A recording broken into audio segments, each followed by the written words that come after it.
Merci beaucoup, Mesdames, Messieurs les ministres, Mesdames, Messieurs les parlementaires, Madame la Présidente du Conseil régional, Monsieur le Président du Conseil départemental, Monsieur le maire, Mesdames et Messieurs les maires, Mesdames et Messieurs en vos grades et qualités. Merci d'abord, cher Guillaume Faury, de nous accueillir ici, chez vous, dans ce lieu de réussite industrielle. J'ai beaucoup aimé la formule d'une start-up qui a réussi et c'est tout le mal que je souhaite aux start-up qui viennent de nous présenter leurs projets, mais c'est exactement cela et il ne faut jamais l'oublier. Les grands groupes qui sont une force française ont d'abord été des entreprises naissantes, fragiles, qui ont failli mourir plusieurs fois, qui ont plusieurs fois échoué, qui ont résisté, qui ont appris de leurs échecs et qui ensuite ont franchi les différentes étapes.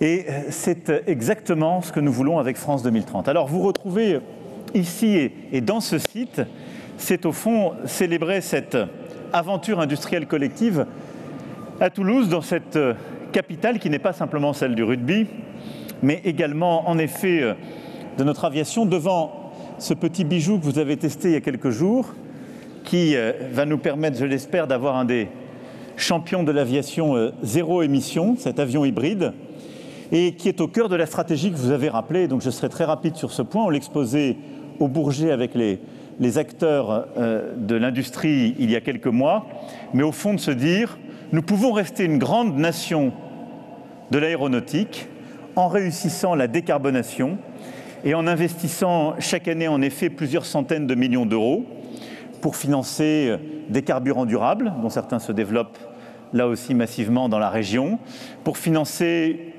une motorisation beaucoup plus légère, transformer l'ensemble de la chaîne et de la production et vos systèmes à venir, et pour aller aussi vers l'hydrogène, tout ça étant des modèles complémentaires auxquels nous croyons, parce que nous y sommes tous engagés, de l'électrique à l'hydrogène en passant par l'hybride. Je vais en effet remercier l'équipe de France 2030, les différents ministères, toutes les équipes qui ont intégré. Je ne vais pas reprendre ce que Bruno Bonnel a très bien fait tout à l'heure en citant l'ensemble des coéquipiers de BPI à Business France, en passant par les ministères, les organismes de recherche, agences, mais également les collectivités territoriales. Non, je voudrais essayer dans quelques minutes d'abord de replacer France 2030 dans une stratégie plus large. Parce qu'au fond, si on avait mis l'objet France 2030 dans un écosystème, ou en tout cas une stratégie macroéconomique qui n'était pas efficace, ça ne donnerait à peu près aucun résultat. Et donc tout ça se tient. Et je le dis parce que sans doute l'un des défauts de notre pays a été que trop longtemps nous avons déploré des conséquences dont on avait chéri les causes. On ne peut pas vouloir de l'innovation et de la réindustrialisation si on continue d'aimer les taxes qui augmentent, de sanctionner la réussite et de ne pas faire les réformes qui permettent de réussir. Et parfois ces réformes sont aussi très impopulaires. Et on est au terme d'une année, on a eu des réformes, j'en sais quelque chose, qui ont été très impopulaires.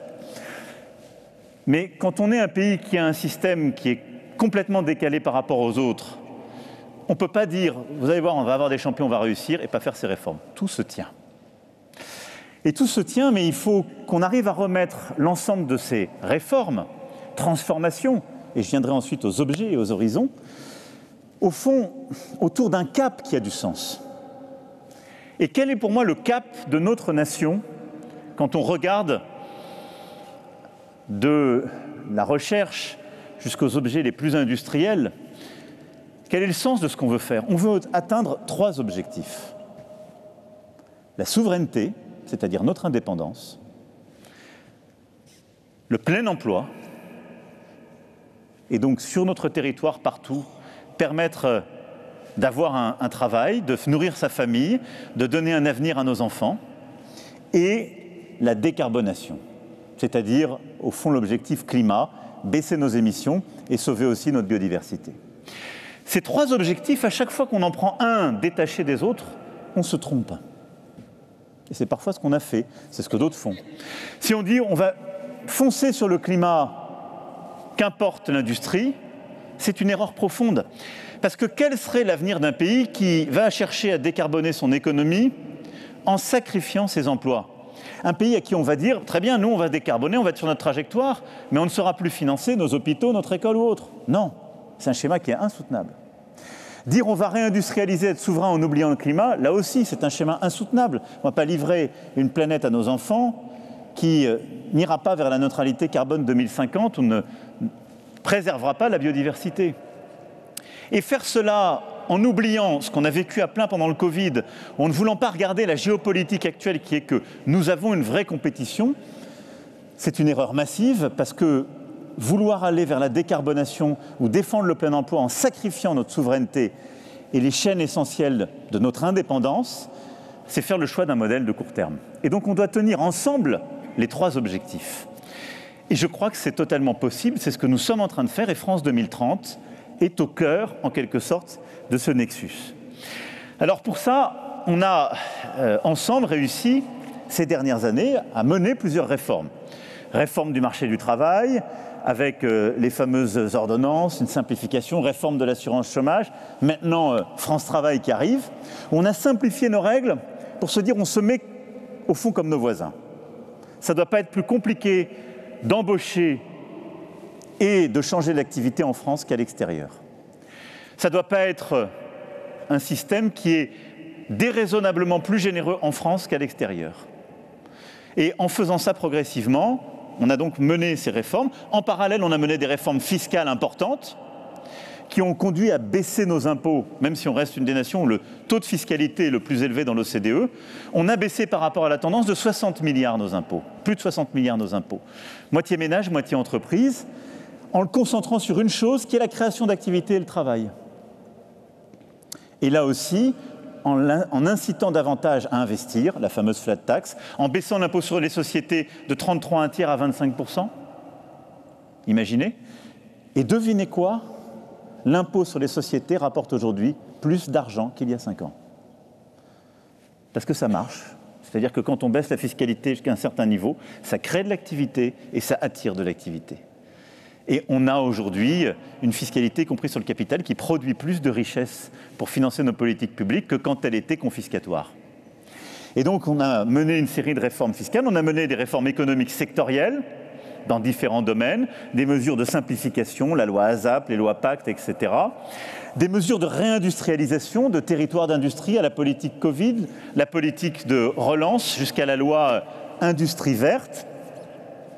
Le plan export encore récemment, avec les grands acteurs qui sont là, et des réformes profondes comme celle de l'apprentissage, qui a permis de simplifier massivement les choses. Et puis à côté de ça, on a commencé à réinvestir et réformer nos universités, nos grandes écoles, nos organismes de recherche, avec la loi dite OR, la loi de programmation pluriannuelle, 25 milliards de plus sur la décennie sur ce secteur, et avec les annonces que j'ai faites en début de semaine, là aussi, dans la matière. Derrière cette stratégie, en 6 ans, on a déjà des résultats qui sont très concrets. En 6 ans, on a créé 2 millions. Je dis on collectivement, c'est le fruit d'une mobilisation collective des entrepreneuses, des entrepreneurs, de nos territoires et de ce cadre macroéconomique. On est passé de 9% à 7% de chômage. Là où la plupart de nos voisins en Europe ont plutôt stagné, en tout cas ont maintenu leur niveau de 2017. On a créé 2 millions d'emplois salariés. On a, dans la zone euro, la meilleure combinaison taux de croissance, création d'emplois en 6 ans. Là où on avait détruit depuis le début de la crise financière 300 usines, on en a recréé net 300. Et pour la première fois depuis 12 ans, on a recréé de l'emploi industriel, plusieurs centaines de milliers, parmi ces 2 millions d'emplois créés. On a recréé de l'emploi industriel net. On a le taux de chômage des jeunes le plus bas depuis qu'on le mesure et le taux d'activité le plus haut depuis qu'on le mesure. Et cela, nous l'avons fait en tenant notre objectif des accords de Paris, c'est-à-dire en réduisant nos émissions de CO2 2 fois plus vite que dans la période précédente.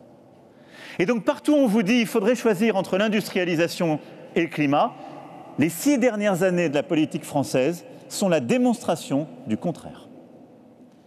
Et en faisant ça, évidemment, on a baissé notre chômage. On est passé de 250 000 apprentis par an à aujourd'hui plus d'1 million.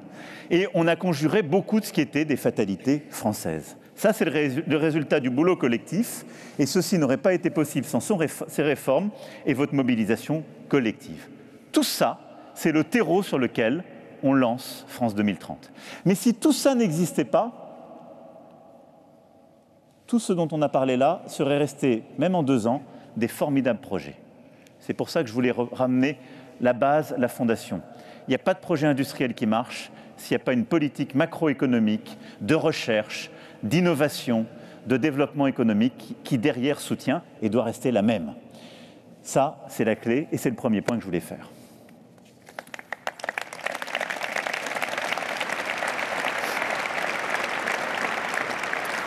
Le deuxième point, c'est qu'on est en train d'essayer de faire ça maintenant au niveau européen. C'est le fameux agenda de Versailles. Parce que ce n'est pas gagné, on doit maintenant passer à l'échelle. C'est ce qu'on va conduire dans les prochains mois. On a commencé à mettre en place les grands jalons, on l'a mis en place avec ces projets d'intérêt généraux européens. Et maintenant, notre défi, en particulier au moment où je vous parle, c'est de réussir à consolider sur cette action, mais à encore l'accélérer.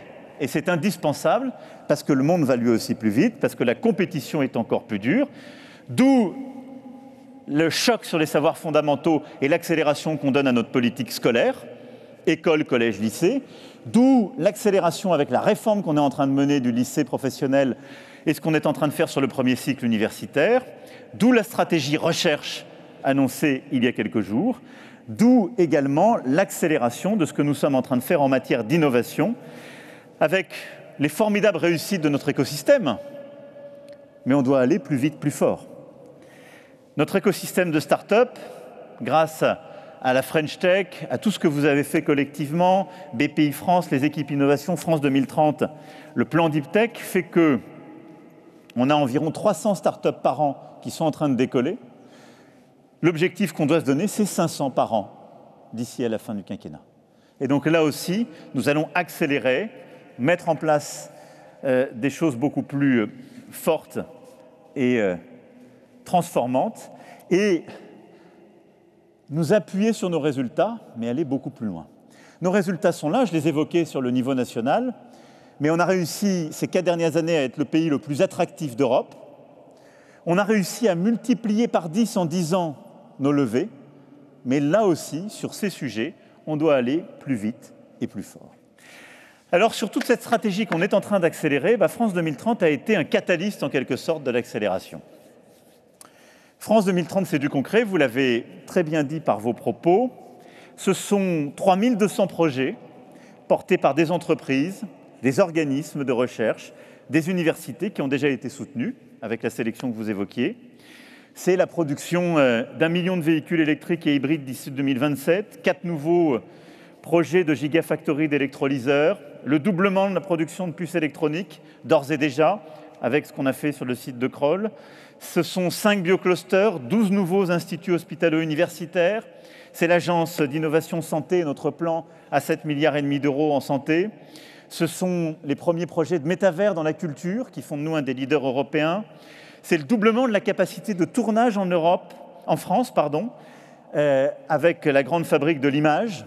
3 studios de tournage ont ainsi été lancés, qui nous permet de recoller sur les retards qu'on avait un peu pris avec les Britanniques et de faire de nous là aussi un des leaders de la culture et des industries culturelles et créatives en Europe.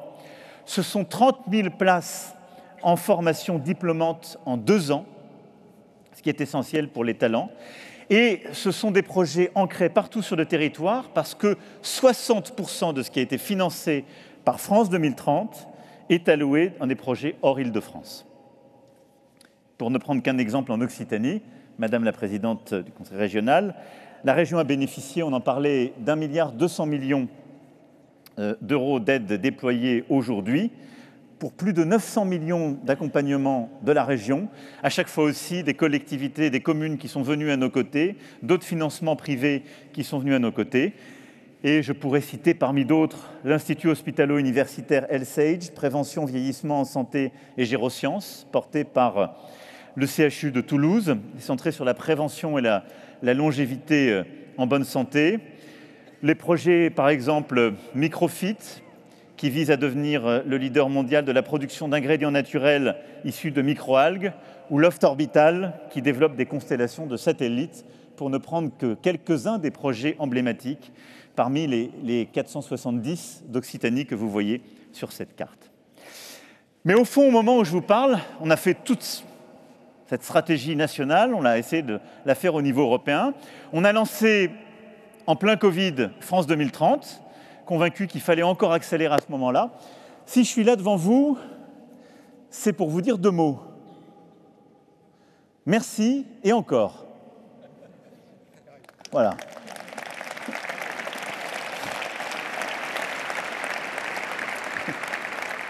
Merci parce que tout ça, ces projets, ces investissements, ces emplois créés, c'est votre travail collectif. C'est ce qu'on a su faire. C'est de la confiance. C'est, je le sais aussi, énormément d'engagement humain parce que derrière tout ça, ces chiffres, ces stratégies, ce sont des aventures humaines. Et à la fin, c'est que ça qui reste. Et c'est ce qui est de plus beau. Des start-up aux entreprises familiales, aux grands groupes, ce sont des aventures humaines. Et tout ça, c'est votre engagement. C'est du sacrifice immense fait sur votre temps personnel, le temps de vos familles, et beaucoup d'enthousiasme. Encore, parce qu'on n'est pas du tout arrivé. On n'est pas du tout arrivé. Et donc, c'est formidable, il faut célébrer les anniversaires. On n'est pas en train de rater, je suis très clair.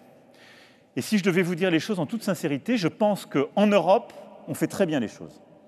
Et que fort de tout ce que j'ai dit, je pense sans doute qu'on a une des stratégies les plus efficaces au niveau européen. Parce qu'il y a peu de stratégies en Europe qui produisent autant de résultats au moment où je vous parle.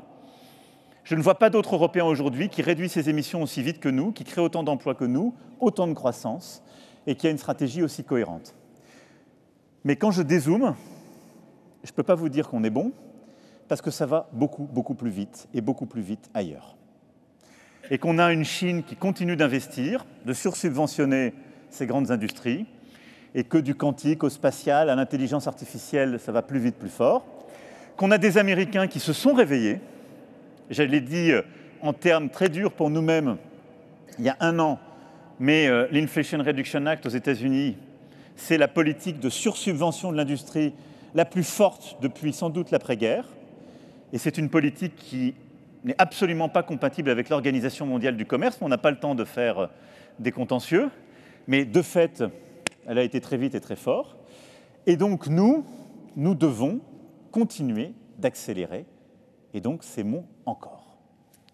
Alors comment on va faire? C'est ce que je suis venu vous dire aujourd'hui. D'abord, on va aller plus vite, plus fort dès la rentrée sur les questions d'énergie. On va présenter une politique, une programmation pluriannuelle de l'énergie qui va décliner notre planification qui a été présentée.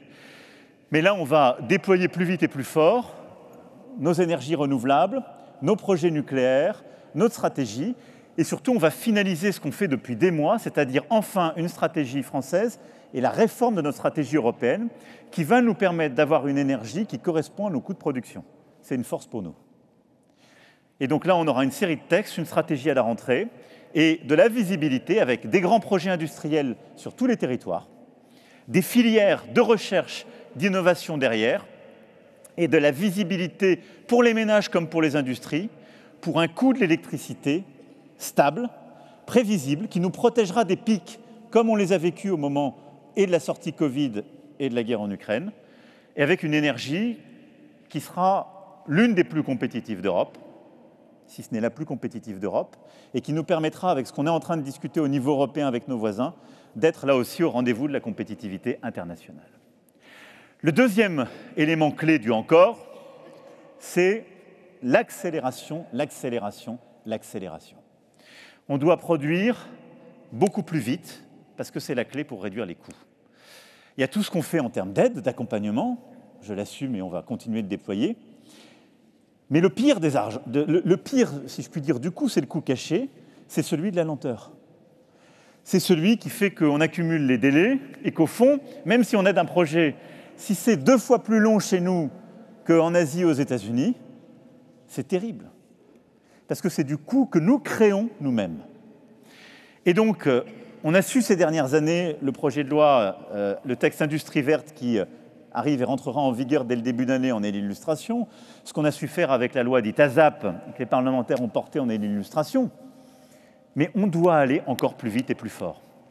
Et donc le gouvernement, en particulier le ministère de l'économie, mais avec les collègues ici présents dont la transition, vont proposer dès le début d'année prochaine une série de dispositions très concrètes pour encore simplifier, accélérer nos procédures dans tous les domaines, accompagner beaucoup plus les entrepreneurs, écraser l'accumulation des procédures, simplifier et au fond aller au bout de ce qu'on a commencé à faire mais qui est insuffisant, qui est la conversion de la méthode.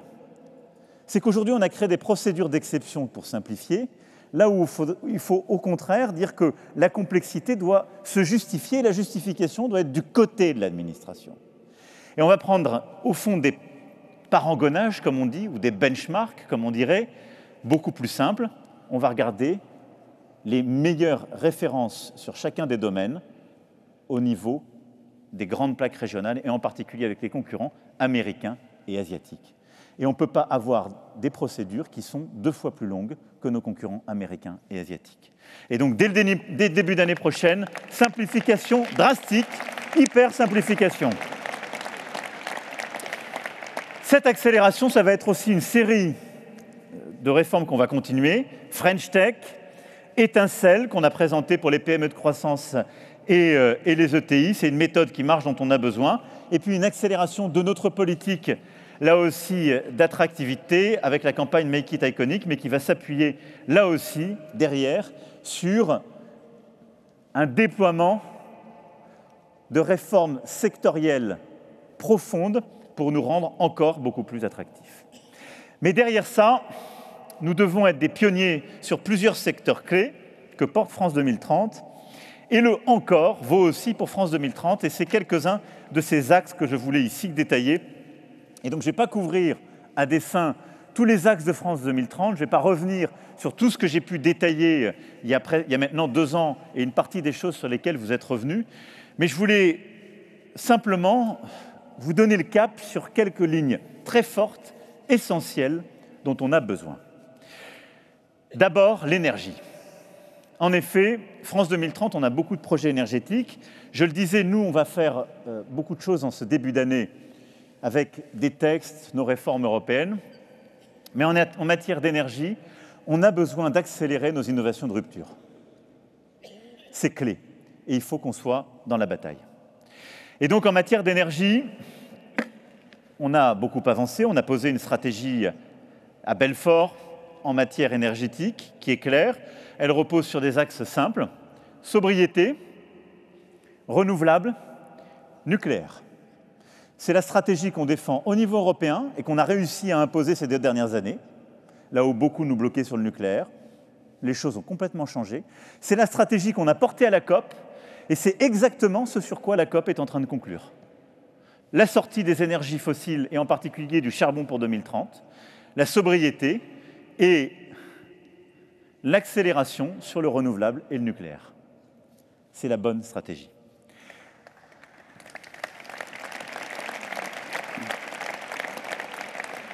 Alors nous, on déploie nos EPR, c'est formidable, on a donné les nouvelles paires de réacteurs, on les déploie, ça c'est les projets industriels, si je puis dire, matures. On a 8 autres lots qui seront en fabrication, enfin 8 équivalents que j'aurai à annoncer dans les prochains mois. Mais à côté des EPR, on a le défi des SMR français, des petits réacteurs et réacteurs modulaires. Donc ces petits réacteurs modulaires, c'est un complément. Ils permettent d'alimenter en électricité ou faire de la production de chaleur industrielle. Il y a beaucoup de startups qui sont présentes dans la salle qui sont là-dessus. Et c'est une petite révolution, plutôt une très grande révolution. Parce que ça va nous permettre d'avoir des projets de plus petite taille, ça va nous permettre de révolutionner, là aussi, le chauffage collectif, de révolutionner des projets industriels de décarbonation. Et donc, ces SMR français sont une solution formidable. Et ça va nous donner aussi beaucoup de force à l'export. Et donc là, on va poursuivre. Ce sont des projets qui sont proches de la maturité. Je veux remercier le CEA de les accompagner tout particulièrement, l'ASN aussi, qui est le régulateur, de faciliter leur croissance, et d'avoir mis en place des procédures très compétitives. Et ça aussi, c'est grâce à France 2030. On a nos organismes de recherche qui accompagnent, qui alimentent. On a l'ANR qui pose à côté ces grands projets blancs. On a nos universités qui jouent collectif avec nos organismes de recherche. Et puis on a notre régulateur qui met en place des procédures beaucoup plus courtes pour permettre d'avoir des autorisations qui viennent plus vite. Ça, c'est nos technologies matures, on consolide. Mais je voulais ici aussi vous dire que nous croyons dans les technologies qui sont les plus en rupture et on va accélérer les choses dans plusieurs d'entre elles. Je veux qu'on accélère en effet le développement de moyens de stockage à moyen et long terme pour mieux gérer la flexibilité du système électrique qui est rendu nécessaire par le recours en particulier aux renouvelables et répondre à la croissance des besoins en électricité. Et cette croissance, en fait, elle va être de plus en plus importante, même si on économise de l'électricité. Pourquoi ? Parce qu'on électrifie de plus en plus de nos pratiques et parce qu'en particulier, l'intelligence artificielle et toutes ces innovations sont extrêmement gourmandes en capacité de calcul et sollicitent énormément nos capacités à avoir de l'énergie décarbonée. Et donc, cette décarbonation électrique va passer aussi, je le disais, par des techniques beaucoup plus en rupture. Et donc, au-delà du nucléaire de fission, qui constitue une des clés pour atteindre la neutralité carbone en 2050, la fusion représente une voie à explorer. On sait que beaucoup reste à faire, c'est plus loin que, en effet, la fission, mais on ne doit pas abandonner cette voie, et je veux ici vous redire la confiance de la France en celle-ci.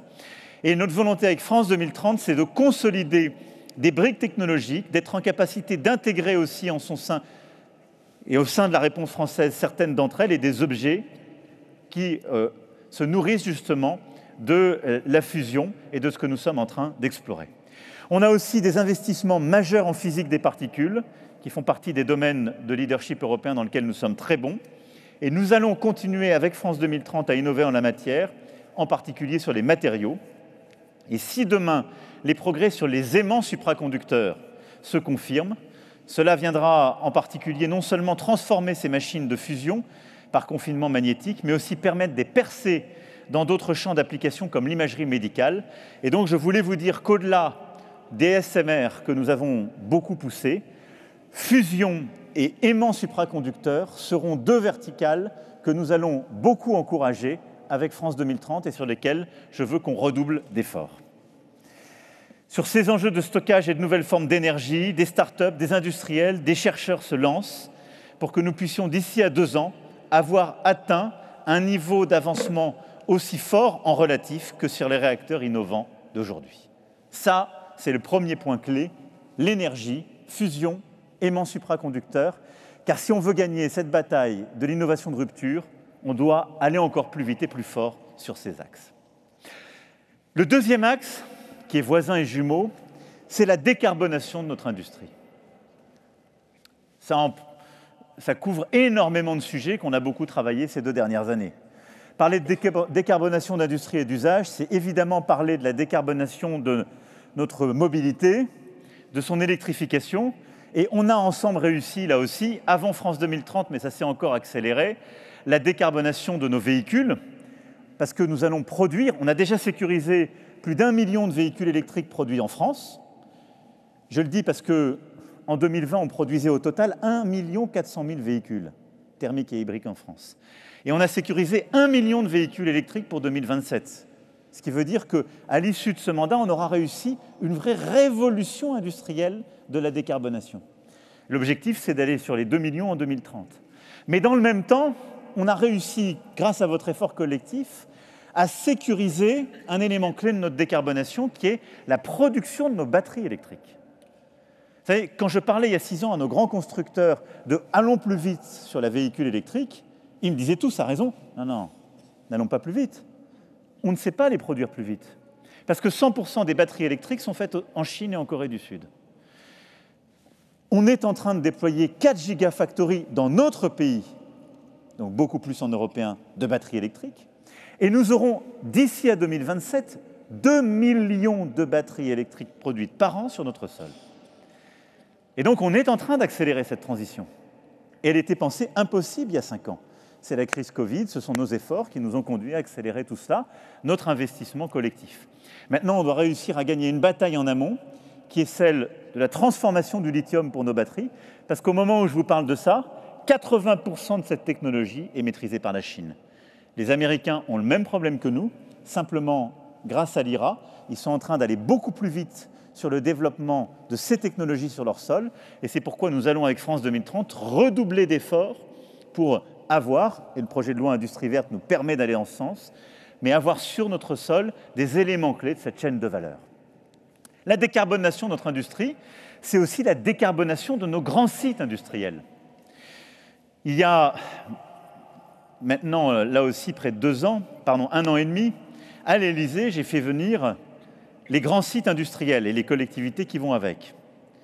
Parce qu'on sait que quand on regarde notre industrie, qui est évidemment une part non négligeable de nos productions de CO2, eh bien, si on prend les 50 sites industriels les plus importants, on les retrouve sur cette carte, rien qu'à eux seuls, c'est 55% des émissions du secteur. 55%. Donc au fond, si on concentre beaucoup de moyens, on règle une bonne partie de nos problèmes. Et je veux remercier tout le monde parce que tout le monde a joué le jeu et on a réussi à accélérer fortement les choses. On a, sur ce sujet, avec France 2030, engagé 2 milliards d'euros. On a encore 3 milliards d'euros à engager, parce qu'au total, sur la décarbonation de ces sites, c'est 5 milliards.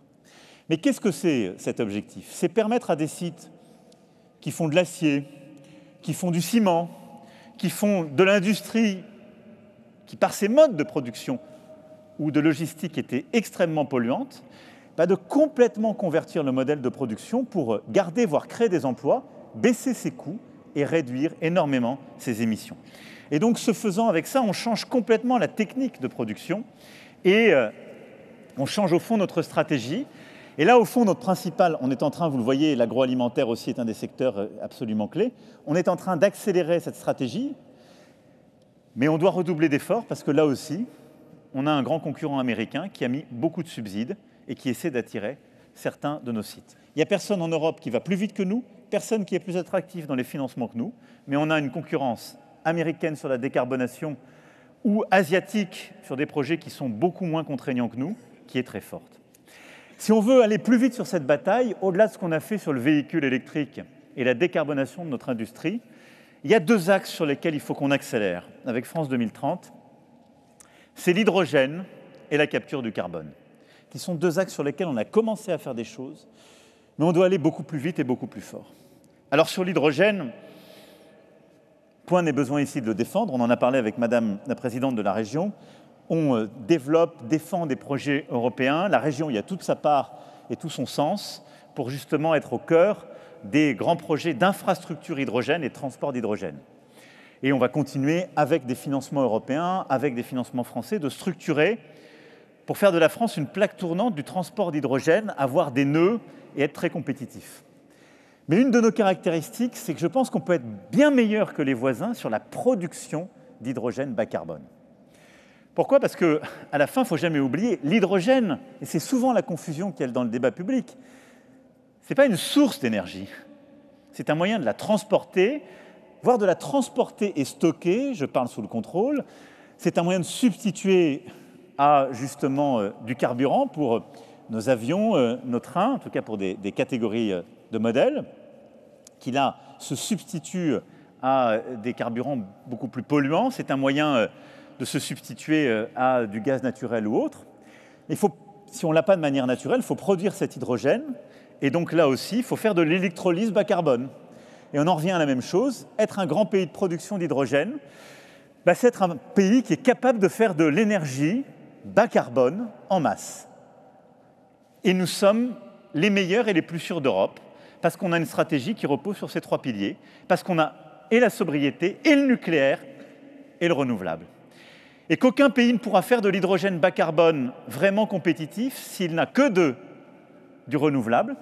Aucun pays n'a une stratégie qui ne repose que sur du nucléaire, mais aucun pays pourra produire de l'hydrogène bas carbone s'il le fait avec du gaz importé, encore moins du charbon ou autre, ça n'aurait aucun sens. La France a donc un avantage comparatif massif, et c'est pour ça qu'on s'est battu ces dernières années, qu'on a stabilisé des règlements européens qui nous permettent de reconnaître dans les modèles notre hydrogène bas carbone reposant sur le modèle français. Mais aussi, on a réussi dans l'hydrogène à développer nos gigafactories d'électrolyseurs. Parce que la clé, ce n'est pas simplement de faire de l'électrolyse, mais c'est de produire les électrolyseurs et de remonter toute la chaîne de valeur et de dépendre le moins possible des autres et de créer une chaîne de valeur en France quand on parle de l'hydrogène. Et donc, là aussi, nos efforts ont doté notre pays de plusieurs gigafactories d'électrolyseurs, d'une maîtrise de nos principales briques technologiques, permettant à la filière française de faire face à la concurrence internationale. Ça, c'est un acquis très fort sur l'hydrogène. 2 à 3 gigawatts de production sont sécurisés, avec tous les mécanismes aujourd'hui. Et on est en train d'avoir une vraie filière sur l'hydrogène, grâce à ces forces françaises, grâce à nos investissements, avec des champions. J'étais à leur côté il y a quelques mois, Genvia par exemple en Occitanie, qui est une formidable histoire de génie français, où on a un laboratoire du CEA qui développait ces techniques, qui a spin-offé, qui d'ailleurs pilotait en quelque sorte toute la filière hydrogène française ces dernières années, qui s'est appuyé sur un groupe mondial Schlumberger sur le site de Béziers, sur tous les savoir-faire, qui aidé par la ville, la région, l'État a su accélérer, et on est en train de structurer un des champions, j'espère, de justement la capacité à produire des électrolyseurs et à sécuriser notre chaîne. Tout ça, on lui donnera de la consolidation grâce pas simplement à la mise en œuvre de la loi Industrie verte, mais notre programmation pluriannuelle énergie, qui va donner de la visibilité, permettre d'avoir des vrais modèles pour ces infrastructures de transport et de production d'hydrogène et d'aller beaucoup plus vite et plus fort. Et c'est clé aussi, parce que tout se tient pour notre industrie aéronautique, parce que nous croyons et nous finançons la conversion à l'hydrogène pour une partie de notre industrie aéronautique. Et donc, c'est une très bonne chose de pouvoir le produire et d'avoir toute la chaîne. Et imaginez ce que nous sommes collectivement en train de faire. Là où aujourd'hui,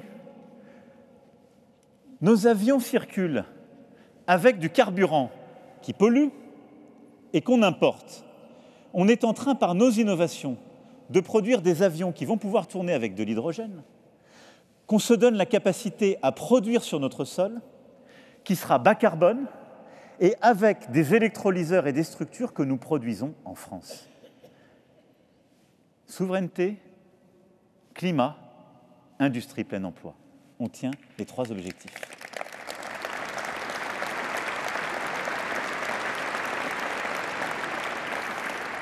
Alors en plus de ça, et pour nous renforcer, je voulais ici vous dire que nous allons aller plus loin et que dans France 2030, nous allons mettre des financements massifs pour explorer le potentiel de ce qu'on appelle l'hydrogène blanc, c'est-à-dire l'hydrogène naturel. En effet, ce sujet est connu, figurez-vous, depuis les années 80. Nous venons d'autoriser pour la première fois en France, dans les Pyrénées-Atlantiques, un projet de recherche de ce combustible naturellement présent dans le sous-sol et dont l'intérêt est croissant pour la décarbonation de l'industrie et des transports. La France peut devenir un des pays pionniers dans la production de cette énergie du futur. Et donc, nous allons accélérer massivement ces recherches et ces travaux pour voir dans quelle mesure cette technologie peut nous aider à franchir un cap en matière de disponibilité de l'hydrogène. Quand on regarde aujourd'hui toutes les études, la France est l'un des pays qui a le plus de réserves d'hydrogène naturel. Pyrénées-Atlantiques, Lorraine. On ne peut pas laisser dormir cette ressource. Et il faut innover, pourquoi ? Pour regarder, cartographier et avancer sur les techniques extractives les plus respectueuses de l'environnement qui nous permettront de pleinement l'utiliser. Et plus largement, ces nouveaux champs en matière d'énergie, de matériaux stratégiques, sont rendus possibles par la réforme du code minier. Monsieur le ministre, vous vous souvenez de ces combats menés successivement l'un puis l'autre, enfin modernisé après de longues années, mais qui permet aussi de retrouver à la France, pour la France, une vraie stratégie minière et d'extraction des ressources qui soit cohérente avec les meilleurs standards environnementaux. Nous sommes plus exigeants sur le plan environnemental, ce qui nous permet de sécuriser les projets, de les inscrire dans notre stratégie de souveraineté, mais aussi de les exploiter. Ça, c'est pour l'hydrogène. Et donc, vous voyez, on a tout pour gagner la bataille. On y va à fond sur les électrolyseurs, mais maintenant, on y va 2 fois plus vite sur l'hydrogène naturel. L'autre élément clé, ce sont les technologies de captage, de transport et de stockage du carbone. Ce qu'on appelle CCS parfois, si vous l'avez lu. C'est un levier, là aussi, très important de notre transition écologique. Il y a quelques jours, le Haut Conseil pour le climat a rendu un avis positif sur ces technologies, soulignant la pertinence du CCS pour la décarbonation de l'industrie, en particulier dans la cimenterie, où les solutions de décarbonation sont limitées. Alors, je vais ici juste faire une petite remarque, parce qu'il y a un débat qui peut prêter à confusion sur ce sujet du stockage du carbone, de son captage et de son stockage. Il y a, si je puis dire, le faux CCS et le vrai CCS. Je m'explique. Il y a les gens qui vous expliquent, parfois en ce moment, quand j'écoute, avec ça, on va régler tous les problèmes. C'est-à-dire, on va pouvoir faire comme avant avec les énergies fossiles, tirer tout le pétrole qu'on a, continuer avec le charbon, vous allez voir, parce qu'on va réussir à le capter puis à le stocker. Certaines puissances ou certains grands acteurs industriels voudraient nous faire croire ça. Sous-titre, ne faisons aucun effort, la décarbonation peut s'arrêter, oubliez tout le reste, on continue comme avant, on s'en met dans les poches, on crée les dépendances, n'allons pas si vite, on capte et on stocke le carbone, tout ira bien. Je n'ai vu aucun scientifique ou technologue sérieux nous expliquer que ça permettait de traiter le problème que nous avions. C'est faux. Le deuxième sujet, là aussi j'essaie de vous donner le film dans son ensemble et la cohérence de notre stratégie, c'est qu'on a des technologies de captage et de stockage du carbone, quand je regarde à l'échelle de la planète, qui sont très bonnes. Ça s'appelle les forêts et les océans. C'est même les meilleurs et les moins chers au monde. Et donc déjà, préservons-les. Et ça, c'est toute la stratégie biodiversité que la France porte et ce que nous sommes en train de faire avec notre stratégie forêt et océan. Et que ceux qui nous proposent de financer 1 milliard des éléments pour qu'ils puissent continuer à forer puis à stocker, nous aident d'abord à protéger les océans et les forêts et les pays qui ont ces trésors de biodiversité.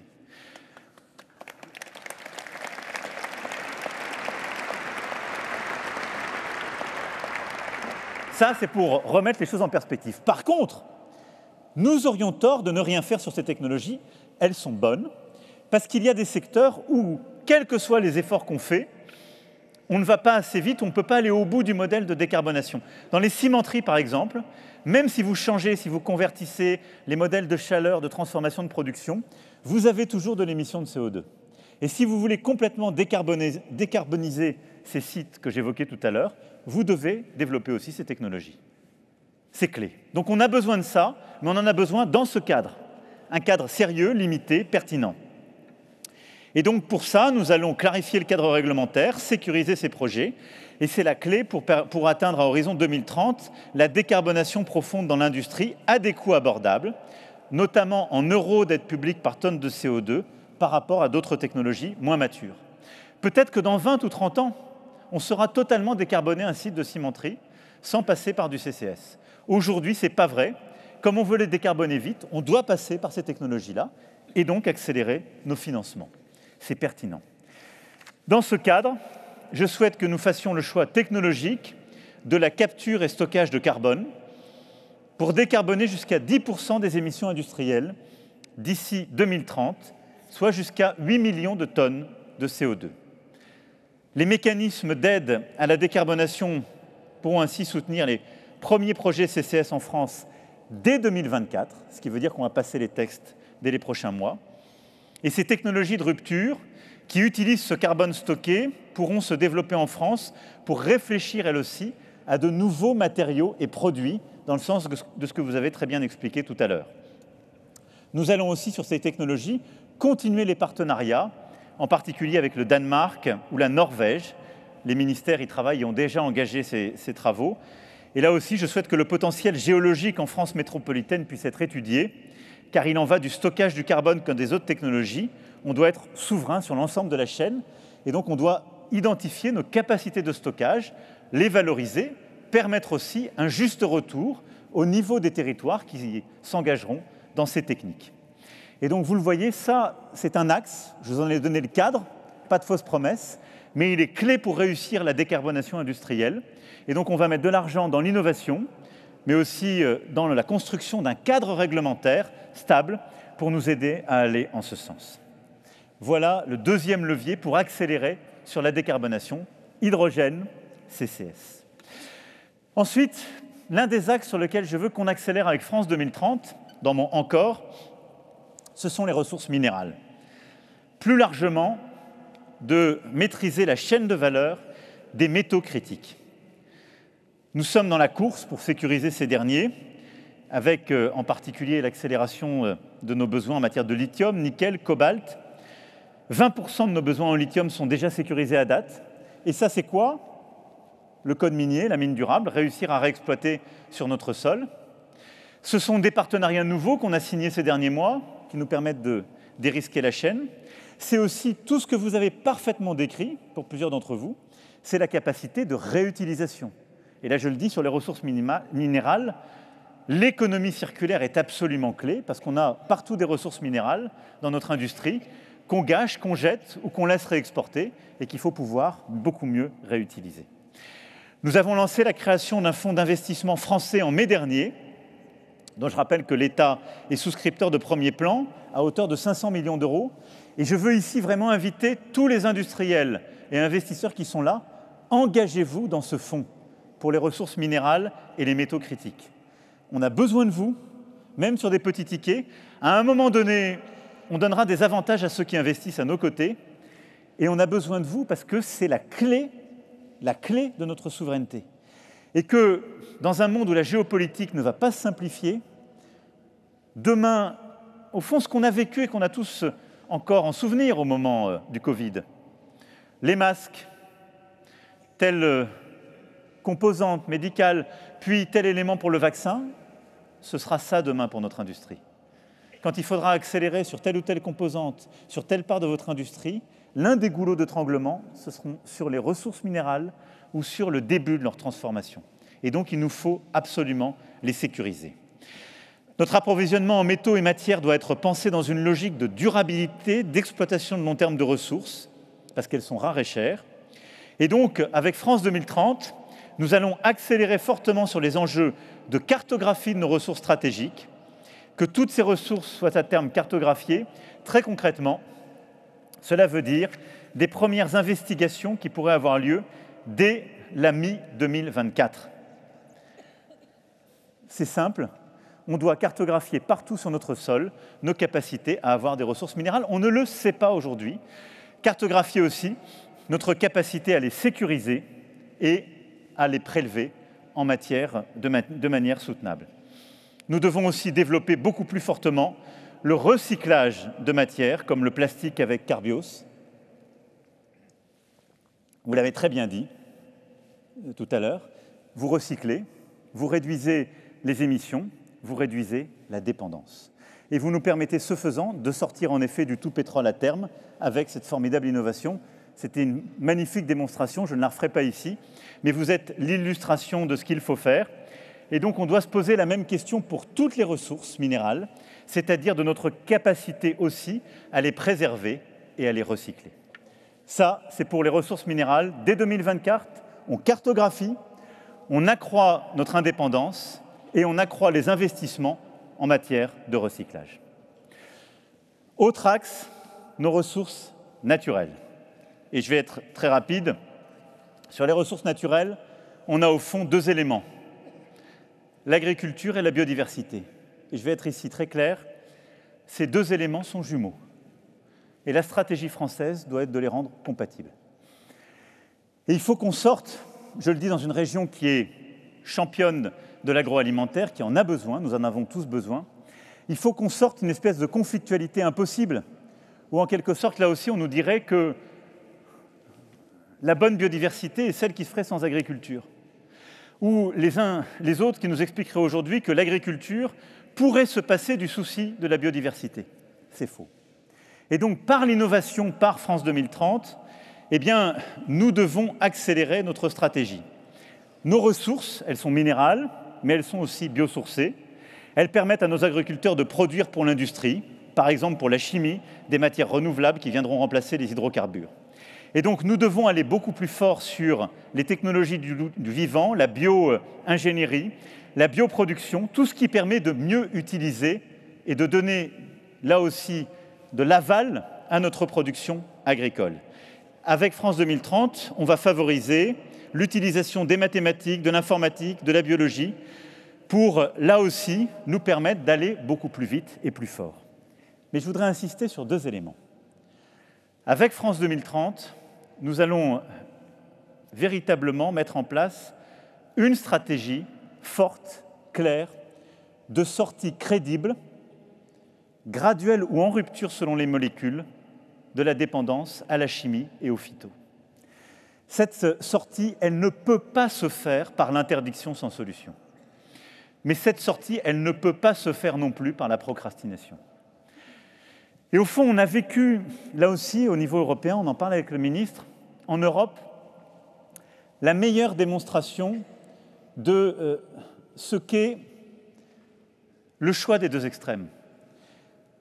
Le règlement en européen qui régentait les pesticides a été complètement bloqué, cassé, si je puis dire, parce qu'il y a eu une coagulation de fait des 2 extrêmes.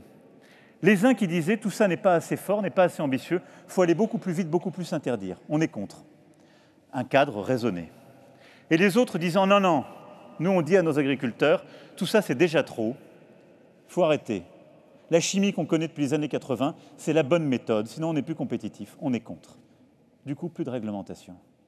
Est-ce qu'on peut en rester là? Non. Parce qu'on sait qu'on doit sortir progressivement des phytos. Mais je le redis ici à tous les acteurs, on ne peut jamais laisser un acteur agricole sans solution. Parce que sinon, on arrête de la production en France, mais on continuera à consommer, et donc on importera de la production qui se fera avec les mêmes règles qu'on a interdites chez nous. Et donc, on doit regarder notre agriculture avec le même triptyque que j'évoquais tout à l'heure. Souveraineté, et en particulier souveraineté agricole et alimentaire, plein emploi agricole, mais une stratégie crédible, biodiversité, sortie des phytos, climat. La clé, c'est de redoubler d'efforts en matière de recherche et d'innovation. Et c'est pourquoi, avec l'INRAE, le CNRS, on va redoubler avec France 2030 nos projets pour sortir de la dépendance aux phytos, ce qui est de l'investissement massif par des technologies, on le sait, de génétique, des technologies qui mettent les mathématiques, la bio, le numérique au service des changements de la production, et également de la capacité à aller sur l'aval pour aller beaucoup plus vite et faire que ces innovations aillent jusqu'au champ et permettent de sortir de ces dépendances. Mais en parallèle, sur les ressources naturelles, France 2030 sera au service de notre stratégie nationale de biodiversité, avec pour ambition de faire de la France l'un des premiers pays au monde à réaliser le premier recensement exhaustif de sa biodiversité, notamment grâce à l'étude de l'ADN. On a plusieurs startups qui sont championnes en la matière, et de l'étude des génomes marins avec le CNRS et Sorbonne Université, aux travaux sur le stockage de données dans l'ADN ou encore des développements de nouvelles thérapies, nous allons accélérer massivement les investissements dans nos ressources naturelles, cartographie, utilisation, développement, pour là aussi être des leaders. L'autre domaine sur lequel je veux que nous accélérons, c'est la santé. Là-dessus, je serai très rapide. Vous avez parfaitement résumé les choses. Les enjeux en santé sont massifs. J'ai développé et expliqué à l'Institut Curie, il y a quelques mois, notre nouvelle stratégie, les nouveaux IHU, les bioclusters qui permettent de consolider encore plus de financement. Et on sait tous que l'investissement en santé est clé. On a mis 7,5 milliards d'euros avec France 2030, en plus du reste, sur cela. Je parle sous le contrôle des champions qui nous ont fait des cœurs artificiels ou des technologies dans tous les sens. Et au fond, avec France 2030, ce que nous voulons, c'est simple, c'est 20 biomédicaments produits en France en 10 ans. On a déjà 8 biomédicaments qui sont sécurisés. Et c'est la relocalisation de plusieurs chaînes de la valeur de production qu'on avait perdue. Là aussi, c'est déjà en cours. Il y a 15 jours, on était avec plusieurs d'entre vous à Chartres, avec 2 milliards d'investissements de Novo Nordisk, qui remet encore plus sur ces chaînes de production en France, grâce à tout ça. Là aussi, on doit avancer, accélérer. Je ne vais pas couvrir tous les sujets, mais il y en a un que je veux ici redire et sur lequel je veux insister, qui est au cœur de nos priorités en santé, c'est la prévention. Et nous devons construire dans les prochaines semaines une feuille de route complète avec l'Agence Innovation Santé, sous le pilotage des ministères, fondée notamment sur le lancement de nouveaux programmes de recherche, l'utilisation des algorithmes et l'intelligence artificielle. Et l'idée, c'est quoi? C'est d'accroître la connaissance des facteurs de risque, des biomarqueurs prédictifs de situations pathologiques et de décliner ces connaissances en actions concrètes pour prévenir, dépister, diagnostiquer, traiter, en mobilisant à la fois l'écosystème industriel de la santé et de la recherche. C'est un immense bouleversement, mais si je devais, au-delà de ce que vous avez parfaitement décrit avec vos startups et vos projets, insister, c'est que là, on va mettre le paquet pour, sur la prévention, la médecine prédictive, on puisse aller beaucoup plus vite et beaucoup plus fort. Autre axe, c'est évidemment l'intelligence artificielle. Là-dessus, point n'est besoin d'y revenir. J'en ai beaucoup parlé il y a encore quelques jours. On a une révolution en cours. Mais au fond, sur ce sujet, on a eu une étrange semaine. On a eu à la fois Mistral qui a levé des financements records dans le secteur, près de 400 millions d'euros. Chapeau, bravo, vous pouvez les applaudir.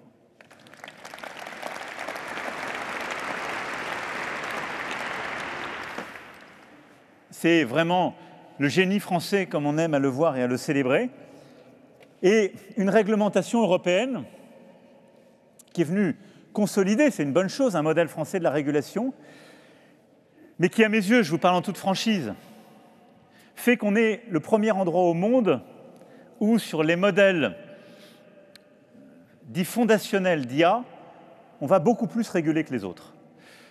Moi, je pense que ce n'est pas une bonne idée. Et je le dis en toute honnêteté, donc il faudra l'évaluer. Parce qu'aujourd'hui, quand je regarde, la France est sans doute le premier pays en termes d'intelligence artificielle en Europe continentale.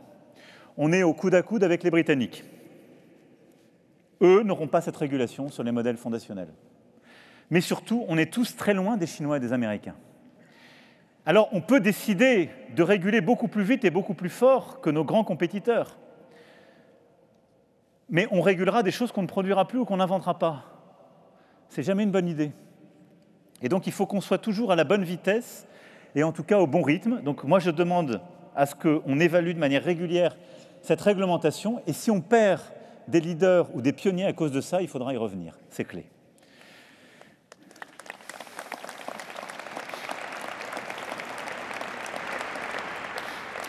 Mais la première brique qu'il nous faut développer sur l'IA, et je ne vais pas revenir sur tout, on a mis 1,5 milliard sur notre stratégie. On a des labos qui font un boulot formidable, des organismes de recherche, Trinria qui est là, nos grands sites. On a l'IA qu'on utilise même sur notre projet éducatif, l'IA de remédiation par exemple, qui va permettre vraiment la révolution du collège et du lycée, vous allez voir. Il y a l'IA qu'on est en train de développer avec nos centres publics, on a mis 500 millions, nos supercalculateurs Jean Zé, donc on fait énormément de choses. Mais au fond, moi je voulais peut-être insister sur 2 points qu'il ne faut pas oublier. L'un, l'IA open source. Continuer à investir, y aller, foncer. 2, les briques qui sont en dessous. Si, pour réussir la bataille de l'intelligence artificielle, il faut avoir des capacités de calcul et il faut avoir des composants et architectures de systèmes qui nous permettent d'être compétitifs. Et au fond, c'est évidemment d'avoir des startups, des génies, des modèles fondationnels, des LLM, etc., et des startups qui vont utiliser ensuite l'intelligence artificielle dans tous les secteurs. Mais si on perd la maîtrise de base, on est fichu. Et donc la maîtrise de base, c'est d'avoir des data centers chez nous, un vrai cloud européen, et d'avoir des capacités à maîtriser les chaînes de valeur. Grâce au programme de recherche électronique et intelligence artificielle de France 2030, les équipes de recherche travaillent sur des concepts novateurs, comme le calcul en mémoire et le calcul IA frugal en données. Et s'il y a un point sur lequel je voulais insister ici, sur lequel on dit encore et plus fort, c'est que la communauté scientifique française, avec les entreprises de l'électronique et les différents acteurs du secteur, élabore une proposition de feuille de route permettant de faire émerger des composants et des architectures systèmes pour le traitement massif de données par l'intelligence artificielle avec l'objectif d'une consommation énergétique qui soit divisée par 100 ou 1000 par rapport aux standards actuels des processeurs et des cartes graphiques actuelles. Et donc, au fond, on a 2 leviers. On doit réussir à maîtriser les puces et les semi-conducteurs de l'IA beaucoup plus petites que ce qu'on a aujourd'hui. On a fait, grâce à France 2030, le projet Kroll. On a doublé nos capacités de semi-conducteurs. Mais c'est les semi-conducteurs qu'on utilise pour l'industrie. L'automobile, l'aéro, etc. On a besoin de développer une capacité de production beaucoup plus petite dont on a besoin pour l'IA. Mais on a besoin de gagner la bataille de l'IA sobre et super sobre. C'est clé et c'est là où on peut être différenciant. Et donc, redoublons d'efforts. France 2030 doit nous permettre de sécuriser cette chaîne. Et puis, à côté de ça, on doit redoubler d'efforts pour avoir chez nous des capacités de data center de calcul beaucoup plus fortes, bien plus massives. Et là, il faut mobiliser privé et public pour avoir ce financement.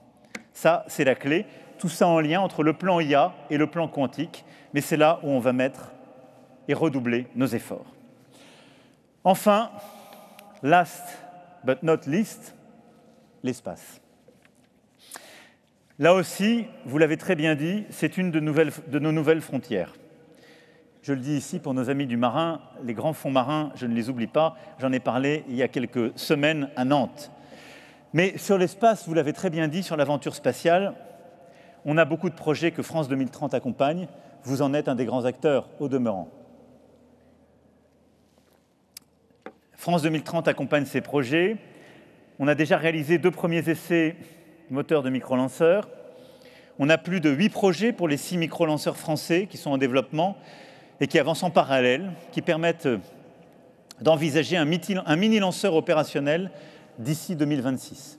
Et donc on est en train de révolutionner les lanceurs avec ce qu'on fait avec France 2030 et ce que toute l'industrie est en train de penser, et un changement copernicien, là aussi, de notre approche. On a également des projets de constellation, l'autre grande bataille. France 2030 accompagne 4 projets de constellation qui doivent nous offrir des applications inédites avec un grand nombre de secteurs, défense, sécurité, forêt, eau, urbanisme, économie, finance, agriculture. Ces clés, on en a auxquelles on tient beaucoup et auxquelles on croit. On va continuer de se battre. Et je le dis parce que ces 2 grands domaines, lanceurs, des micro-lanceurs jusqu'aux plus grands, et Ariane 6 qui arrive, et constellations sont clés, et c'est là où aussi on parle de notre souveraineté. Il n'y a pas de souveraineté spatiale si l'Europe perd son accès à l'espace. Et c'est pour ça qu'on a raison de se battre pour garder un accès français européen à l'espace. Bon. Et en la matière, donc, on doit se féliciter de l'innovation, de ce qu'on met. Si là aussi j'ai un mot en toute franchise, on peut regretter que l'Europe ne soit trop divisée. Alors je vais être simple, nous on s'est battu pendant des mois et des mois en disant la souveraineté européenne c'est l'unité européenne. Malheureusement on a certains de nos partenaires historiques qui sont devenus des compétiteurs qui ont dit bah non, on a décidé, on va y aller. Dont acte, donc je vais être simple, bah on va y aller au carré pour être les meilleurs. À un moment, il faudra qu'on se retrouve autour de la table parce qu'il faudra de toute façon un acteur européen. Parce que face aux Indiens, aux Chinois, aux Américains, on va devoir être sérieux entre Européens. Sinon, ce sera de l'autophagie. Et on n'a aucune envie de ça. Donc, il faudra reconsolider. Mais là, je vais vous dire une chose, on va se battre, on sera les meilleurs et on consolidera autour de nous. Sur les lanceurs comme sur les constellations. Autant être clair.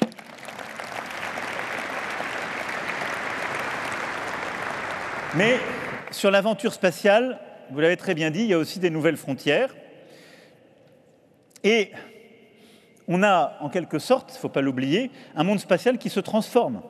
C'est la fin de la station internationale et le secteur privé partout se transforme et les accès se transforment. Et on ne peut pas se satisfaire d'un monde où toutes les sociétés de demain seront américaines ou chinoises dans ce domaine. Et vous l'avez très bien dit tout à l'heure, nous devons nous lancer dans cette compétition. Elle est très risquée. Et donc, c'est formidable qu'on ait des acteurs français et derrière, j'espère, après, des consolidations européennes sur les cargos et l'accès qui s'y mettent. Mais on sait qu'on aura des stations internationales, on va devoir payer le trajet.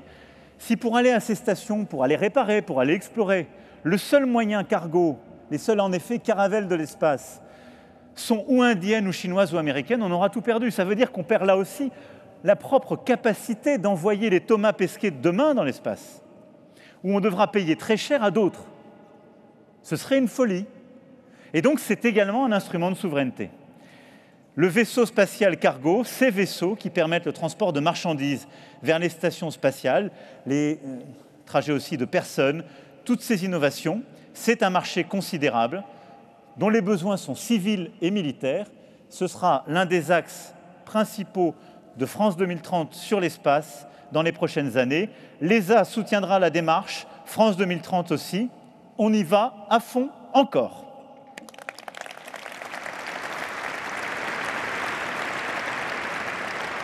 Voilà, mesdames et messieurs, les quelques grands axes et innovations supplémentaires sur lesquels je voulais revenir.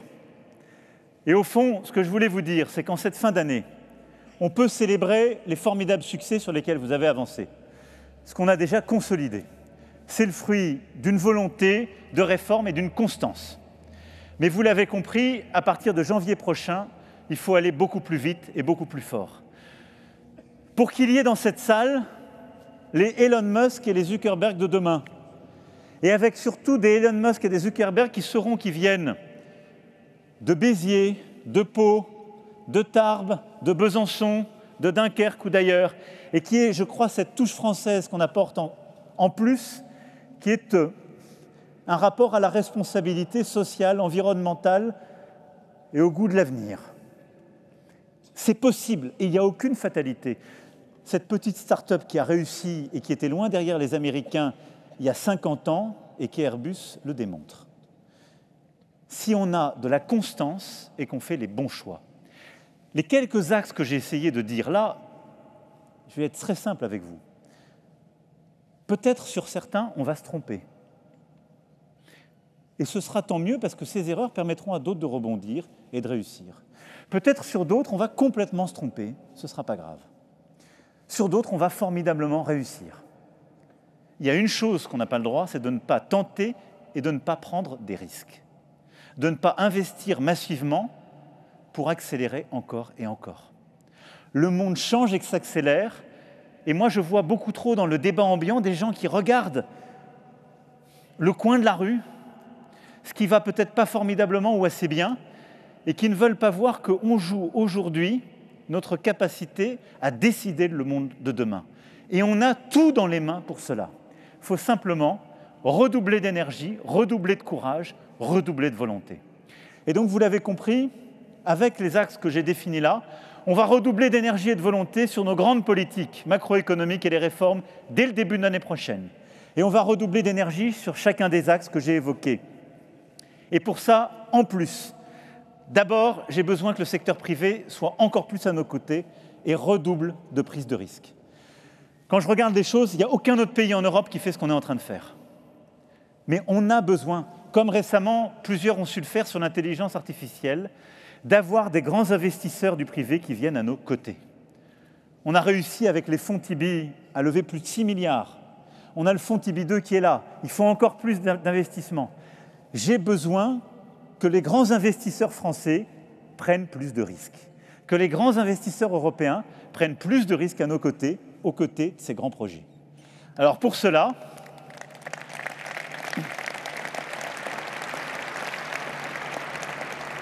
on a Tibi 2 qui envoie les investisseurs institutionnels vers la prise de risque.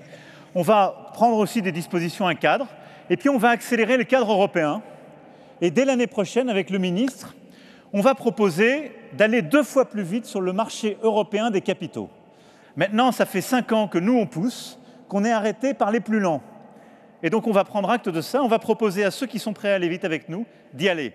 On a besoin d'une Europe, de l'investissement, de la prise de risque plus vite et plus fort. On fonce.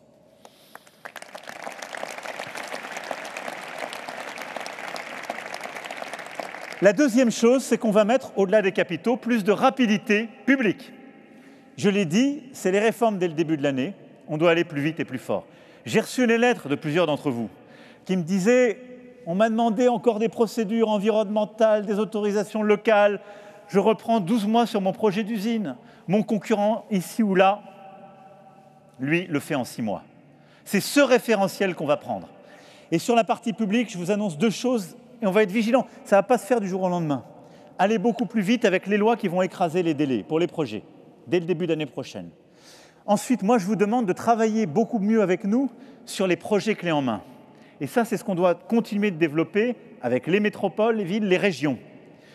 Ce qui a été par exemple parfaitement fait à Dunkerque, c'est de cartographier les sites, les friches, de faire tout le travail avant qu'il y ait un projet, de les préparer en quelque sorte et de se dire là, le projet est prêt à usage industriel, agroalimentaire ou logement. Or aujourd'hui, nous, collectivités publiques au sens large du terme, on est trop lents. Parce que qu'est-ce qu'on fait ? On répond à un projet quand il arrive et on commence tous les délais. Si on fait tout ça, qu'on écrase tout ça, qu'on prépare la décision publique, en accompagnant beaucoup plus qu'en réagissant, en préparant, en anticipant, on sera beaucoup plus efficace. Et donc, on va écraser les délais, être plus rapide, mais je vous demande aussi d'aller beaucoup plus vers les projets clés en main. Et l'autre point, avec la rapidité et l'efficacité, c'est l'achat public. Et là, je demande que dans les projets de début d'année, le ministre porte une réforme structurante, c'est que notre achat public aura 2 tutelles, budgétaire et industrielle. L'achat public prendra en compte la composante que j'évoque. On ne peut pas avoir un achat public qui, quand 2 solutions sont en concurrence, pour des raisons simplement budgétaires, prendre une solution qui est non européenne face à une solution qui sera plus locale ou innovante d'un point de vue de recherche.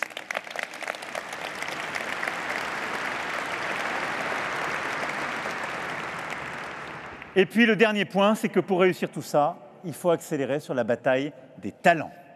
C'est pour ça que vous m'avez entendu parler du choc des connaissances à l'école. C'est pour ça que j'ai besoin de vous pour redoubler d'efforts sur la réforme du lycée professionnel, du premier cycle universitaire et surtout de cette carte des formations au niveau local. Tout ce qu'on se dit là, ça va très vite, beaucoup plus vite qu'on ne l'imagine. Je vous le disais, il y a 5 ans, les acteurs du secteur me disaient « on n'arrivera pas à faire des batteries électriques ». On a 4 gigafactories chez nous. Il y a 7 ans, on nous disait les micro-lanceurs dans l'industrie du spatial, ça ne marchera jamais. C'est ceux qui sont en train de gagner la bataille aujourd'hui, qui nous taillent des croupières parce qu'ils sont allés plus vite que nous. Donc tout ce qu'on vous dit impossible dans chacun de ces domaines est peut-être ce qui va révolutionner les choses. On a besoin d'aller plus vite dans ses compétences et pour former ses talents. Et donc là, on a besoin de former les talents de demain avec les universités, les organismes de recherche sur les secteurs les plus en pointe. Mais j'ai besoin qu'on soit tous beaucoup plus mobilisés pour qu'au niveau des territoires, on anticipe ces besoins là aussi mieux qu'on ne l'a fait et qu'on forme beaucoup mieux nos jeunes, qu'on ait un appareil d'orientation de formation qui nous permette de répondre aux besoins de la France de 2030 et encore plus de celle de 2040 et 2050. Plus de risques dans le privé, plus de rapidité et de cohérence dans le public et une plus grande formation, une accélération de la formation des talents, c'est clé. Si on veut continuer, comme on a commencé de le faire, de gagner cette triple bataille, souveraineté, climat, industrie, plein emploi. Elle est possible. C'est la France de 2030, celle qu'on a commencé à bâtir. On est sur la bonne direction, on est au rendez-vous, mais je vais être simple. Pour l'économie, pour l'industrie comme pour le climat, on a la référence des 5 dernières années. Prenez-la. Il faut faire 2 fois plus et 2 fois plus vite pour les 5 années à venir. On n'a pas le choix et on y arrivera. Vive la République et vive la France. Je compte sur vous.